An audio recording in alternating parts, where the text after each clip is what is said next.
Assalamualaikum warahmatullahi wabarakatuh. Anak-anakku kelas 9 Madrasah Sanawiyah Al-Muslihun. Alhamdulillah pada kita masih dapat bertemu walaupun dengan menggunakan pembelajaran daring. Semoga pertemuan kali ini bisa membawakan kebaikan, bisa membawakan ilmu yang bermanfaat. Anakku yang saya sayangi,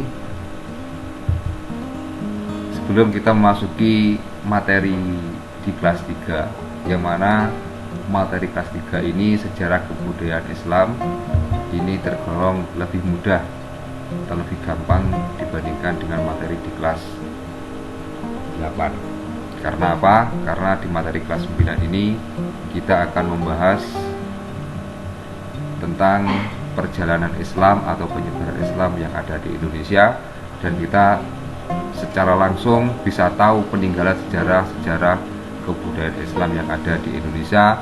Contohnya ada Masjid Demak, Makam Sunan Bonang, Makam Sunan Ampel, Masjid Sunan Ampel. Namun pada kesempatan kali ini kita tidak langsung untuk masuk pada materi, namun saya akan mengulas sedikit tentang tujuan kita mempelajari SKI agar apa? Agar kita dalam mempelajari SKI tidak salah ataupun bisa mengetahui beberapa hal. Antara lain, dengan mempelajari SKI kita bertujuan untuk mengetahui lintas peristiwa. Karena ini di kelas 9, maka saya tidak akan membicarakan yang berada di luar daerah ataupun berada di luar Indonesia. Tujuan mempelajari SKI pada kelas 9 adalah antara lain ini adalah untuk mengetahui lintas peristiwa, waktu dan kejadian yang berhubungan dengan kebudayaan Islam. Dulu Islam masuk ke Indonesia dimulai dari abad ke-7 dan menyebar luas pada abad ke-13. Yang mana pada abad ke-13 tersebut Islam itu sudah berkembang karena disebarkan oleh perkumpulan seorang ulama atau seorang wali yang bernama atau yang biasa oleh orang disebut dengan Wali Songo. Para wali songo tersebut itu meninggalkan beberapa sejarah, beberapa peninggalan yang sudah biasa kita lihat. Yang kedua, tujuannya adalah untuk mengetahui tempat-tempat yang bersejarah dan para tokoh yang berjasa dalam perkembangan Islam. Khususnya di Indonesia, kita sudah tidak asing lagi muncul tempat-tempat bersejarah seperti masjid, seperti alun-alun. Secara tidak kita sadari bahwa alun-alun tersebut itu adalah peninggalan dari seorang tokoh Wali Songo yang bernama Sunan Kalijogo. Itu tidak asal kita membuat, di mana setiap alun-alun khususnya berada yang di tanah Jawa, di barat alun-alun itu pasti masjid, di sebelah kiri atau kanan itu adalah pemerintahan, itu adalah peninggalan Sunan Kalijogo. Kemudian di setiap sudut ataupun di tengah nanti pasti ada yang namanya pohon beringin. Itu adalah tempat-tempat bersejarah atau peninggalan jasa dari para wali songo. Kemudian ada kitab karangan ulama yang berada di Kalimantan. Kemudian yang ada dari karangan ulama yang berada di Aceh. Yang nomor 3 adalah kita bisa memahami bentuk peninggalan bersejarah dalam kebudayaan Islam dari satu periode ke periode berikutnya. Kita ambil contoh, Islam datang ke Indonesia dibawa oleh para pedagang pada abad ke-7, dimulai dari abad ke-7. Kemudian hingga abad ke-13. Kemudian diteruskan oleh kerajaan-kerajaan Islam yang ada di Indonesia, penyebaran Islam. Kemudian manfaatnya apa? 1. Kita bisa mengambil hikmah dari setiap kejadian di masa lampau untuk menambah ketakwaan kita kepada Allah. Manusia terlahir dalam keadaan suci, dalam keadaan tidak punya dosa, baik dan jeleknya tergantung manusia. Dengan kita belajar sejarah, dari sejarahnya Korun, sejarahnya Nabi Nuh, sejarah Sunan Kalijogo, kita bisa tahu untuk menambah ketakwaan kita kepada Allah.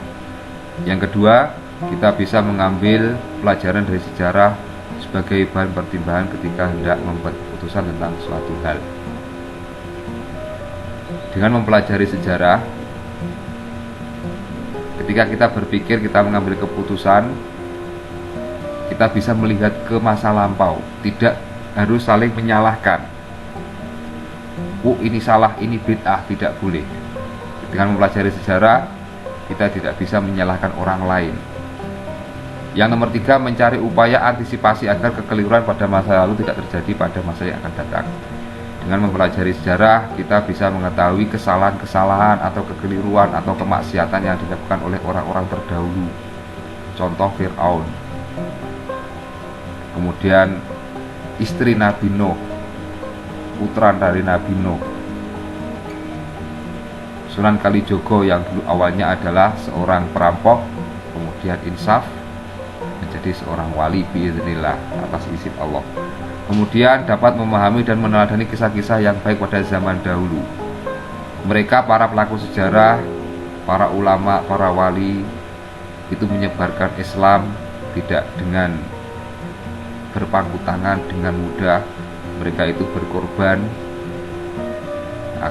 mereka berkorban jiwa dan raga. Mereka naik gunung, masuk ke desa-desa untuk menyebarkan Islam, khususnya yang berada di tanah Jawa. Mereka mempunyai semangat, mereka juga bekerja, mereka juga beribadah sama dengan kita. Kemudian menimbulkan rasa cinta kepada kebudayaan Islam yang merupakan buah karya kaum muslimin pada masa lalu. Dengan mengetahui sejarah dan belajar sejarah, peninggalan-peninggalan wali itu kita lestarikan, kita cintai, kita teruskan. Yang terakhir adalah memahami berbagai hasil pemikiran dan hasil karya para ulama untuk diteladani. Mereka meninggalkan beberapa peninggalan, contoh masjid, contoh lagi alun-alun, contoh lagi gamelan, alat musik. Sunan Bonang meninggalkan bonang dan lain sebagainya. Sunan Kudus meninggalkan masjid, sebenarnya namanya bukan Masjid Menara Kudus, tapi orang lebih mengenal dengan Masjid Kudus. Sebelum kita memasuki pada materi pembelajaran, yaitu tentang penyebaran Islam yang ada di Indonesia atau Islam masuk ke Nusantara. Di Indonesia dulu sudah pernah ada beberapa kepercayaan dan agama yang sudah berada di Indonesia sebelum Islam masuk ke Indonesia. Yang pertama ada kepercayaan animisme dan dinamisme. Yang kemudian ada agama Hindu, kemudian ada agama Buddha. Animisme adalah agama yang mengajarkan bahwa setiap benda, baik yang bernyawa maupun yang tidak bernyawa, itu mempunyai roh. Jadi orang dahulu itu percaya pohon itu mempunyai roh, batu mempunyai roh, laut, gunung itu mempunyai roh. Kemudian yang kedua adalah dinamisme, kepercayaan terhadap kekuatan gaib yang misterius. Setiap apapun, setiap batu, setiap gunung, setiap pohon itu mempunyai kekuatan mistis. Itu adalah dinamisme. Kemudian ada yang ketiga adalah ada ajaran agama Hindu, yang mana Hindu ini berpusat di India, yang mana sudah ada ataupun turun ke dunia ataupun dibuat oleh seseorang ini pada abad kedua, kemudian masuk ke Indonesia pada abad kelima. Jadi jauh sebelum Islam turun ke dunia sudah ada agama Hindu yang berada di dunia dan ada di Indonesia. Karena apa? Karena Islam diturunkan oleh Allah kepada Nabi Muhammad itu pada abad ke-7. Yang ketiga, yang keempat adalah agama Buddha. Ini adalah sama dengan agama Hindu yang berasal dari India. Anak-anakku yang saya sayangi, marilah kita masuk atau mempelajari tentang proses masuknya Islam ke Indonesia berdasarkan sejarah dan teori-teorinya. Islam adalah agama samawi yang diturunkan oleh Allah kepada Nabi Muhammad SAW yang ada di Mekah dan hingga sekarang bisa menyebar luas di Indonesia. Jadi ada agama samawi, ada agama ardi. Jadi agama samawi itu adalah agama yang dari Allah, Kalau agama arti itu adalah agama yang diciptakan oleh manusia, seperti Konghucu dan lain sebagainya. Islam masuk ke Indonesia menurut para ahli sejarah ini dibawa oleh para pedagang berasal dari Arab, dari India, dan dari Iran, mulai dari abad ke-7 hingga abad ke-13. Jadi selain mereka itu berdagang, sekaligus menjadi orang-orang ataupun menjadi dai untuk menyebarkan Islam di Indonesia. Sekarang bukti dan teori masuknya Islam ke Indonesia. Proses masuknya ke Islam ke Indonesia ini ada beberapa teori yang mengatakan tentang masuknya Islam ke Indonesia. Yang pertama adalah teori Arabiah atau teori Makkah. Ini adalah sebuah teori yang mengatakan bahwa Islam masuk ke Indonesia itu adalah dibawa oleh pedagang dari Arab atau Mekah. Yang mengatakan teori Arabiah adalah Van Leer, Anthony, kemudian orang Indonesia ada Haji Abdul Malik Karim Amrullah atau Buya Hamka, kemudian Ahmad Mansur Surenegara atau Amsun. Mereka mengatakan Islam masuk ke Indonesia pada abad ke-7 Masehi menurut teori Arabiah. Dibuktikan dengan apa? Adanya berita dari Chu Kufai, kemudian catatan sejarah kerajaan Cina, yang terakhir dari berita Jepang. Yang selanjutnya, teori yang menerangkan masuknya Islam ke Indonesia adalah teori Gujarat atau teori India. Teori ini mengatakan bahwa yang menyebarkan atau yang membawa Islam ke Indonesia adalah pedagang dari India. Teori ini mengatakan Islam masuk ke Indonesia pada abad ke-13 Masehi.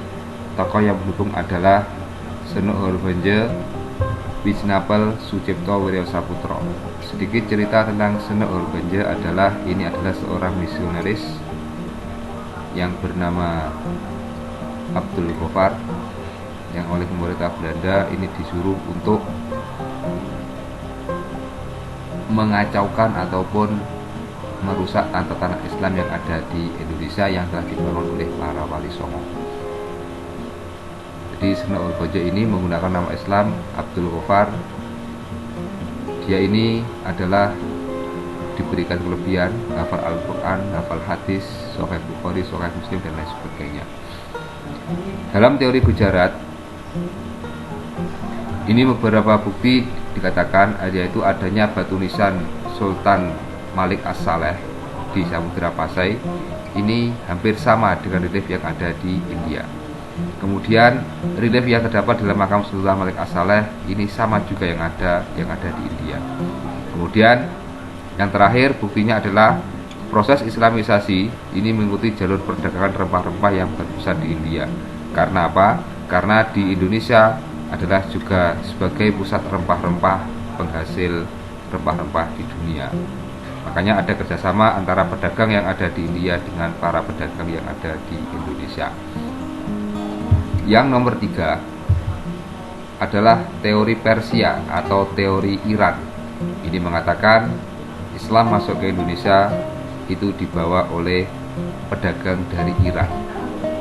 Teori ini mengatakan Islam masuk ke Indonesia pada abad ke-13 Masehi. Yang mengemukakan teori Persia adalah Umar Amir Hussein dan Husin Jaja Diningrat. Bukti-buktinya yang pertama adalah adanya suku Leran di Persia. Suku Leran ini adalah salah satu daerah yang berada di Gresik. Kemudian di Persia juga terdapat suku Jawi. Kemudian menggunakan gelar-gelar syah bagi raja-raja di Indonesia. Kemudian adanya pengaruh Wihdatul Wujudnya Al-Halaj di Persia, yang mana di Indonesia itu ada manunggaling kawula gustinya seorang wali yang bernama Syekh Siti Jenar. Kemudian adanya pengaruh madhab Syiah, yaitu adanya tradisi tabut atau keranda yang berada di Provinsi Sumatera. Itu adalah sedikit tentang proses masuknya Islam ke Indonesia berdasarkan teori dan waktunya. Jadi saya ulangi lagi ringkasan materi pada daring hari ini. Yang pertama adalah proses masuknya Islam ke Indonesia itu berdasarkan 3 teori. Yang pertama teori Arabia, teori Gujarat, yang nomor 3 adalah teori Persia. Untuk lebih jelasnya silakan kalian mempelajari modul atau LKS halaman 5 dan 6. Apabila ada penjelasan yang kurang jelas, bisa langsung menghubungi guru mapel. Terima kasih. Semoga senantiasa kalian diberikan kesehatan, taat kepada orang tua, taat kepada himbauan pemerintah, tidak sering keluar, menjaga kesehatan. Sanawiyah al-Musbihun, semoga barokah. Assalamualaikum warahmatullahi wabarakatuh.